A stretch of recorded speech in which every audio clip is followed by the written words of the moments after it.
Всем привет! Наверное, многие владельцы экскаваторов-погрузчиков задумывались о приобретении гидромолота для своей рабочей машины. С одной стороны, это расширяет перечень выполняемых работ, а значит приносит деньги.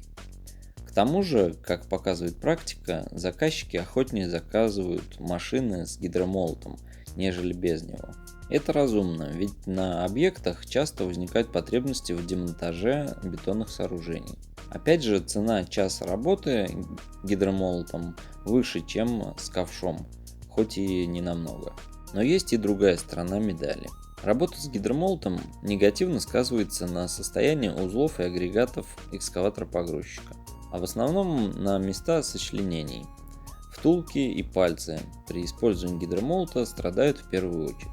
Но это видео не о том, стоит или нет использовать гидромолот, и даже не о том, какой фирмы молот приобретать, а о том, как избежать больших трат на купленный БУ гидромолот.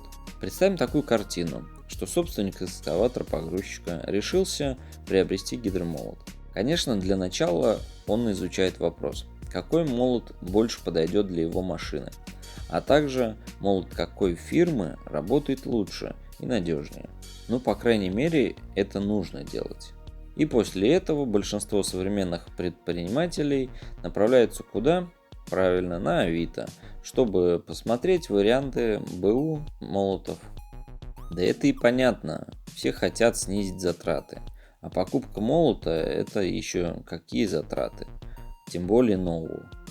Предложений БУ гидромолотов в сети, конечно, масса. И тут, как говорится, на рынке два дурака. Один покупает, другой продает.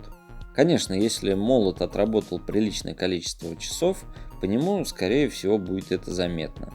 И вряд ли покупатель купит его за большие деньги. Но есть еще и такие варианты, когда гидромолот приобретался, мало использовался, долгое время лежал без работы и как итог его выставили на продажу. У таких экземпляров внешний вид может быть довольно привлекательным. Пика и втулка не изношена. И вообще продавец может сказать, что он почти не работал. И даже он может и не наврать. Только есть вот такая загвоздка в таких гидромолотах. В основном они лежат на улице, под открытым небом. Естественно, их никто не консервировал, а просто бросили до хороших времен. И вот что тут нужно понимать. Внутри гидромолота имеется боек, уплотненный сальниками, и втулка, в которой он перемещается. Так вот, при редком использовании на поверхности бойка и внутренней втулки образуется коррозия. Часто она бывает довольно глубокой. А это, сами понимаете, первая причина ускоренного износа уплотнений.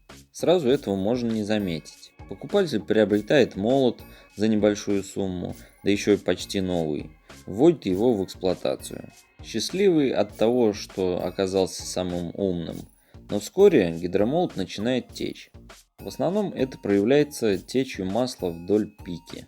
Ну ладно, нужно поменять ремкомплект, думает он, отдает в ремонт. А там проводят дефектовку и ему говорят, нужно заменить внутреннюю втулку и боек по причине глубокой коррозии. И что замена сальников будет бесполезной. А внутренняя втулка и боек, в зависимости от производителя, стоит от 30 до 40 тысяч за боек и столько же за втулку. И тут вся радость от приобретения проходит. Что делать в данной ситуации, спросите вы? Во-первых, не нужно вестись на дешевки. Во-вторых, лучше приобретать гидромолот в рабочем состоянии. По нему это сразу видно. А еще лучше с рабочей машины, а не из кустов частного дома.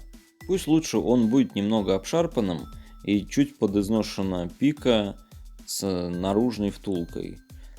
Но он используется регулярно. А значит, вероятность подобных проблем намного меньше. В моей практике было уже два таких гидромолота. И приобретались они в похожих условиях. И в итоге владелец тратил почти столько же, сколько стоит новый молот. Вот если открыть любое руководство по эксплуатации гидромолота, то там огромное внимание уделяется процессу консервации при длительных перерывах в работе. Наверное, те, кто писал руководство, знают, о чем они говорят. А на этом будем прощаться. Не попадайте в подобные ситуации. Если вам понравилось видео, ставьте лайк, подписывайтесь на канал. Если не подписаны, оставляйте комментарии под видео. До новых встреч!